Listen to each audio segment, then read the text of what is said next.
అంతరిక్ష పరిశోధనలో తలక్రిందులైన లెక్కలు కనిపిస్తున్నాయి. క్వాజర్ J1601+3102 నుంచి వెలువడుతున్న ఒక భారీ జెట్ను చూసి ఖగోళ శాస్త్రవేత్తలకు మతిపోవాల్సిందే. విశ్వం పుట్టిన కేవలం 1.2 బిలియన్ ఏళ్ల నాటికి ఈ జెట్ ఏర్పడిందని శాస్త్రవేత్తలు అంచనా వేస్తున్నారు. అంటే ప్రస్తుత విశ్వం వయస్సులో ఇది కేవలం 10% మాత్రమే.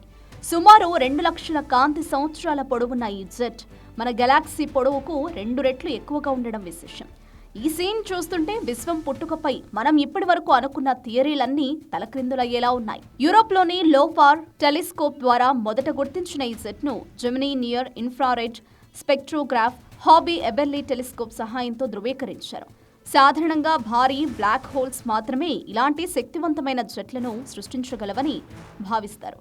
కానీ కేవలం సూర్యుని ద్రవ్యరాశికి 450 మిలియన్ రెట్లు మాత్రమే ఉన్న ఈ బ్లాక్ హోల్ ఇంత భారీ జెట్ను ఎలా సృష్టించిందో అర్థం కాక పరిశోధకులు ఉక్కిరిబిక్కిరవుతున్నారు.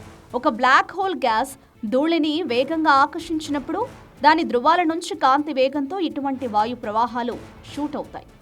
ఇంత చిన్న బ్లాక్ హోల్ ఇంత పెద్ద విన్యాసం చేయడం శాస్త్రవేత్తలకే షాక్ ఇస్తోంది. ఈ జెట్ 2 వైపులా అసమానంగా ఉండడం మరో వింత. ఒకవైపు పొడవుగా ప్రకాశవంతంగా ఉంటే మరోవైపు తక్కువ వెలుతురుతో చిన్నదిగా ఉంది. దీనివల్ల విశ్వంలో గ్యాస్ సాంద్రత, అయస్కాంత క్షేత్రాల ప్రభావం ఎలా ఉంటుందో అర్థం చేసుకోవడానికి వీలవుతుంది.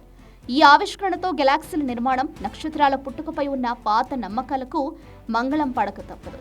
విశ్వం తొలినాళ్లలో ఇలాంటి జెట్లు గెలాక్సీల ఎదుగుదలను ఎలా నియంత్రించాయో తెలుసుకుంటే మన ఉనికి వెనుక ఉన్న అసలు రహస్యాలు బయటపడతాయి.